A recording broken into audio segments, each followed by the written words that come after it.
should go on to another question. Anna Roper, please. Anna Roper. Was it right to bail out the banks, but not the steel industry? Was it right to bail out the banks, but not the steel industry? There are various measures being proposed to help the steel industry, but not a bailout. Marion, what do you think? An unpopular answer it's going to be, but the answer is yes, we absolutely were. I think that it's generally one to try and avoid bailing out industries of any kind whatsoever. But there is a good case to be made for bailing out industries that are in short-term trouble, that are systemically important to an economy, and that will definitely return to profit. And that has been the case with the banks. Approve or not approve of our banking system and the way the financial industry works, it has nonetheless returned to profit. That isn't going to deliver us a loss, and it's a long-term sustainable business.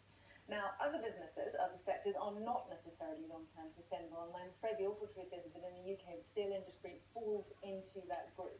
It's been in trouble for a long time, it's in trouble now, and I can't see it being the case in 5 years, 7 years, 10 years, that we suddenly have a profitable steel industry that can last for the long term. So we shouldn't, I don't think, be looking to bail out that kind of industry. We shouldn't be looking to help industry. Of course, what we should be doing is looking to help the people that are suffering as a result of that industry, so that industry failing. So we can't really help the steel industry, but what we can do is help the steel workers afterwards. Kezia Dugdale, do you agree with that?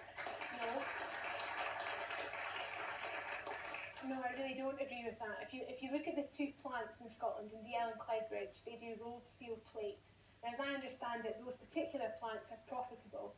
The reason that they're closing down is Tata Europe want to make savings across the whole of their kind of bases. Now, I think these plants in Scotland have a viable future. I think there's a positive future for steel production in this country, but we have to take some steps to realise that. We need to get some new assets into those plants so they can make more than one thing, which they currently do just now. We've got to protect these highly skilled engineers that work in the plants, and short-time working would do that, letting these jobs stay on for a few days a week until we can get a new company into the plant to operate that. And do you know what else? We should use Scottish steel and Scottish products that we make in this country, put it right into the heart of our infrastructure and everything that we're building. Now, I think there is a viable future for this industry, but we have to believe that there's a viable future, not just manage the decline. That's not acceptable. Okay. Keith Brown, what's the Scottish Government's view of this? I think it is difficult, but I think it's not impossible. You had a situation a few months back when Ferguson's, the last shipbuilding concern in the Clyde, was about to go to the wall.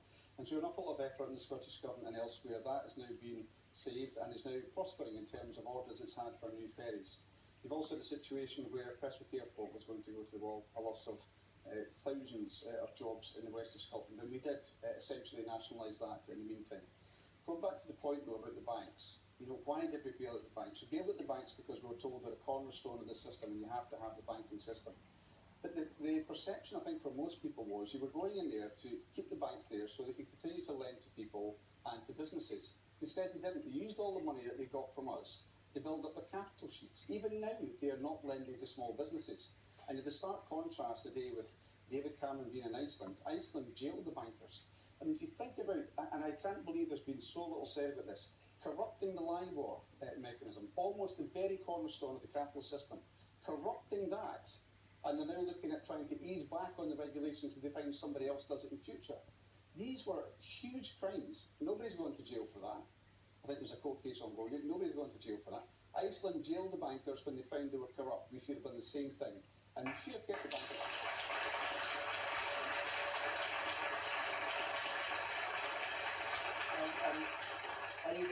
Are you going to bail out the steel plants then? Well, I think, as I said, the Scottish Government has started working. There's a meeting today for the first time with the concerns. We want to keep that viable. Ferguson is doing a great deal of work on it. But just last one word on the banks. No, you've said a lot about banks. Annabel, go. No, you've